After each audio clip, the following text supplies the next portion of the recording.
saya juga baik, Bu Is. Nah, Bu Is, hari ini akan melaksanakan kucingnya? Iya, betul sekali. Siapa akan melaksanakan kucingnya, Bu Is? Hari ini saya akan melaksanakan kucing dengan ibu-ibu. Iya. Nah, Bu Is, Bu Is, sebelum Bu Is melakukan kucing, sebagai awal saya akan mengajukan beberapa pertanyaan kepada Bu Is. Yang pertama, saya akan mendiskusikan tentang rubrik penilaian yang akan kita laksanakan hari ini ya. Baik Bu Is, pada kucing kita hari ini, Pus dan Kunci akan saya amati dan akan saya nilai dengan rubrik penilaian. Apakah sudah sesuai dengan alur cerita atau belum? Kemudian, bagaimana Ibu memberikan pertanyaan-pertanyaan yang berbobot kepada kucingnya, ya.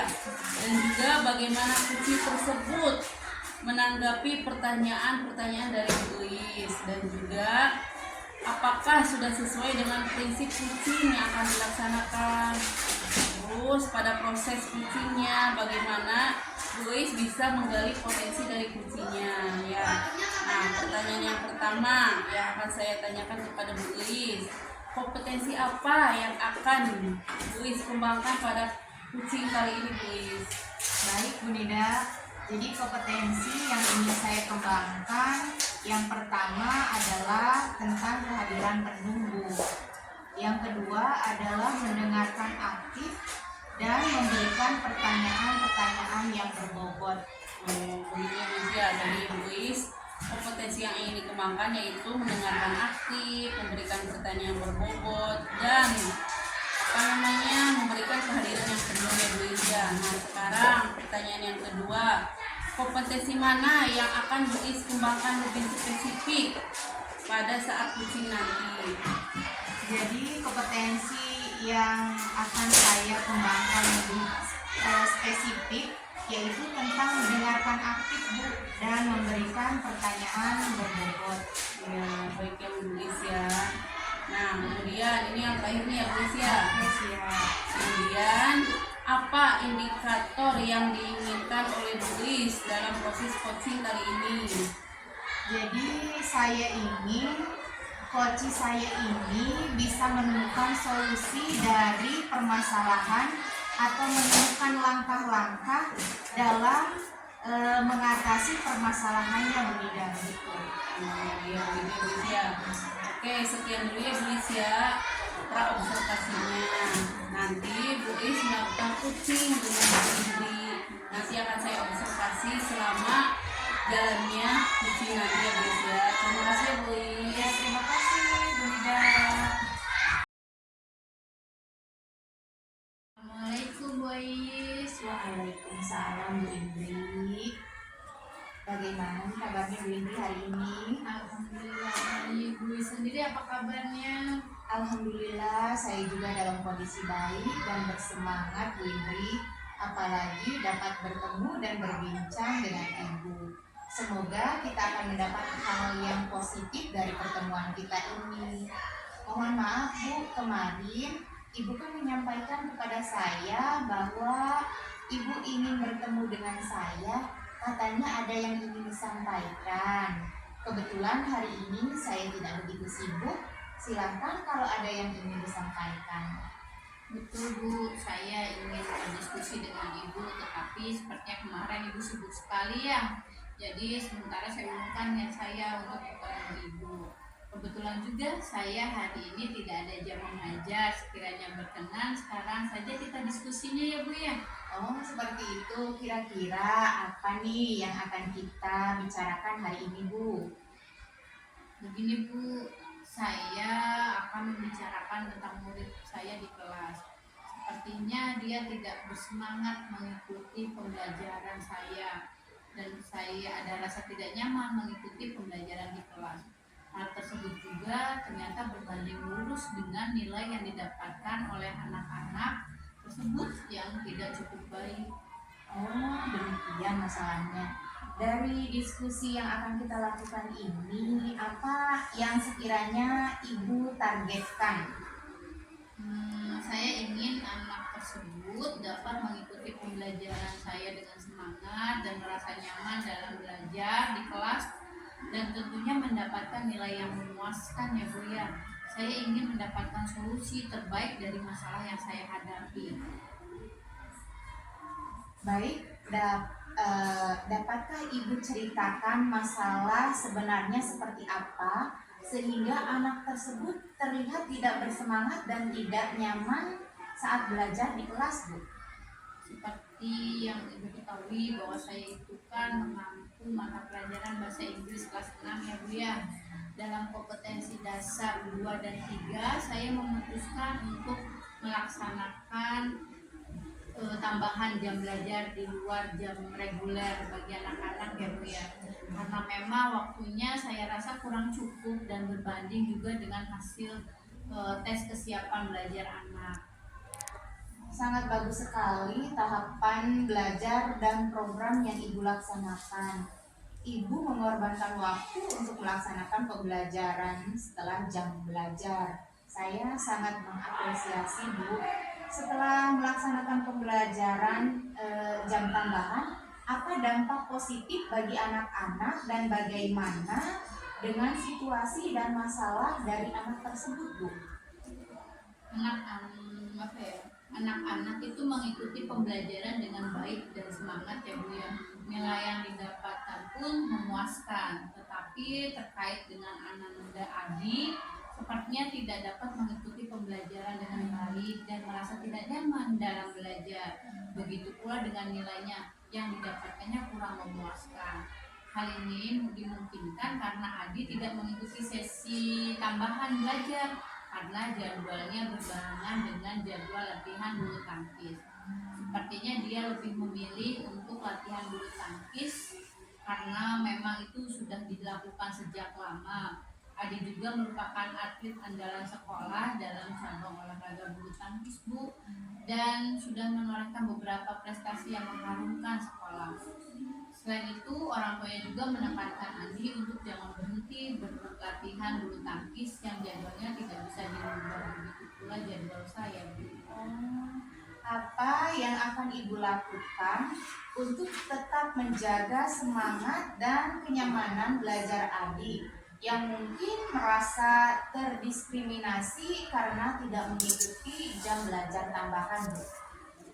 Mungkin saya akan berdiskusi dengan Adi, menyampaikan dengan lemah lembut dan penuh kasih sayang bahwa saya tidak membeda-bedakan murid. Semua murid adalah sama di mata saya, semua saya sayangi tanpa dipilih-pilih. Seluruh murid juga adalah kebanggaan saya. Saya juga akan membuka kesempatan untuk Adi mencurahkan seluruh perasaannya agar saya juga memahami situasi yang sebenarnya sehingga saya bisa berempati kepada Adi. Dalam pembelajaran juga saya akan mencoba mencurahkan perhatian yang lebih kepada Adi agar Adi merasa diperhatikan dan tidak didiskriminasi, sehingga saya harapkan Adi semangat dan nyaman dalam belajar. Oke, terkait solusi pembelajaran jam tambahan agar lebih efektif buat Adi sehingga nilai yang didapatkan memuaskan. Apa yang akan Ibu lakukan yang tentunya berbasis pemenuhan kebutuhan belajar Adi, Bu? Saya akan berdiskusi Bu dengan Adi terkait solusi belajar yang akan dilakukan. Ada beberapa solusi alternatif yang mungkin dapat dipilih oleh Adi. Yang pertama, menyesuaikan jadwal jam tambahan belajar. Yang kedua, melaksanakan pembelajaran jam tambahan secara daring. Apabila dilaksanakan secara daring, sekiranya apa yang harus dipersiapkan oleh Ibu? Untuk mempersiapkan pembelajaran jam tambahan secara daring, saya akan melakukan beberapa hal seperti membuat video pembelajaran, menyusun materi pembelajaran ringkas, dan membantu dia penugasan tiap pertemuannya. Sangat bagus apa yang Ibu lakukan. Semoga dapat berjalan dengan baik dan menjadi solusi terbaik untuk Ibu dan Adi. Kemudian, apa yang akan Ibu lakukan setelah pertemuan ini, Bu? Mungkin siang ini saya akan bertemu dengan Adi dan membicarakan masalah ini dan alternatif solusinya. Nah, setelah itu, apa lagi yang akan Ibu lakukan? Apabila Adi memilih solusi kedua, saya akan mempersiapkan instrumen pembelajaran daring supaya dapat dilaksanakan pekan ini juga. Wah, baik sekali apa yang Ibu lakukan. Dari perbincangan yang kita laksanakan, sekiranya apa yang ingin Ibu dapatkan? Pembicaraan ini sangat bermanfaat dan menggugah semangat saya sebagai guru untuk lebih memperhatikan setiap murid. Setiap murid berhak mendapatkan pelayanan yang terbaik dan pembelajaran dari gurunya. Terima kasih atas sesi pembicaraan yang luar biasa ini, Bu Is. Saya akan senantiasa berusaha untuk menjadi lebih baik ke depannya. Dengan kolaborasi, saya akan berusaha terus meningkatkan kompetensi saya sebagai guru, baik kompetensi secara pedagogik, profesional, kepribadian, ataupun sosial. Sama-sama Bu Indi, kita harus senantiasa berusaha menjadi lebih baik untuk memberikan pelayanan pembelajaran terbaik bagi murid-murid kita. Karena hakikatnya pendidikan adalah penghambaan guru kepada murid untuk mengantarkan murid merdeka lahir dan batin. Pembelajaran harus berpihak terhadap murid dan guru memiliki tugas menuntun murid untuk meningkatkan kemandirian dan memiliki pencapaian sosial. Terima kasih Bu Is. Assalamualaikum. Waalaikumsalam, Bindri. Bu Is, berarti Bu Is tadi sudah melaksanakan coaching dengan Bu Indri ya. Dan Bu Indri juga sudah menemukan solusinya dari permasalahannya ya Bu Is ya. Iya, betul. Nah, sekarang pertanyaan yang kedua. Nah, indikator apa saja yang sudah dicapai dari proses coaching tadi? Jadi indikator yang sudah dicapai dari proses coaching tadi adalah kehadiran penuh, Bu. Kehadiran penuh, menjadi pendengar aktif, dan mengajukan pertanyaan-pertanyaan yang berbobot kepada coaching. Iya, nah Bu Is. Berarti tadi indikator dari coachingnya sudah tercapai oleh semua Bu Is ya Bu ya. Iya, Bu Is sudah mendengarkan penuh, sudah melaksanakan kehadiran penuh, dan sudah mengajukan pertanyaan-pertanyaan yang berbobot kepada coachingnya ya Bu Is ya. Oke Bu Is, menurut saya sebagai observer, proses coaching yang Bu Is lakukan tadi dengan Bu Indri sudah berjalan dengan sangat baik, dan juga prosesnya sudah sesuai dengan alur cerita yang diinginkan ya, sehingga Bu Indri juga sudah menemukan solusinya dari permasalahan Bu Indri, dan coaching tadi sudah dilaksanakan dengan prinsip coaching. Nah, pertanyaan terakhir ya Bu Is ya, sebelum kita tutup ya Bu Is, kompetensi apa lagi yang ingin dikembangkan oleh Bu Is berdasarkan hasil dari coaching tadi? Kompetensi yang ingin saya kembangkan yaitu dengan cara memahami lagi proses alur tirta, Bu, sehingga saya nanti dapat melakukan coaching dengan lebih baik lagi. Ya, itu bagus sekali ya Bu Is ya.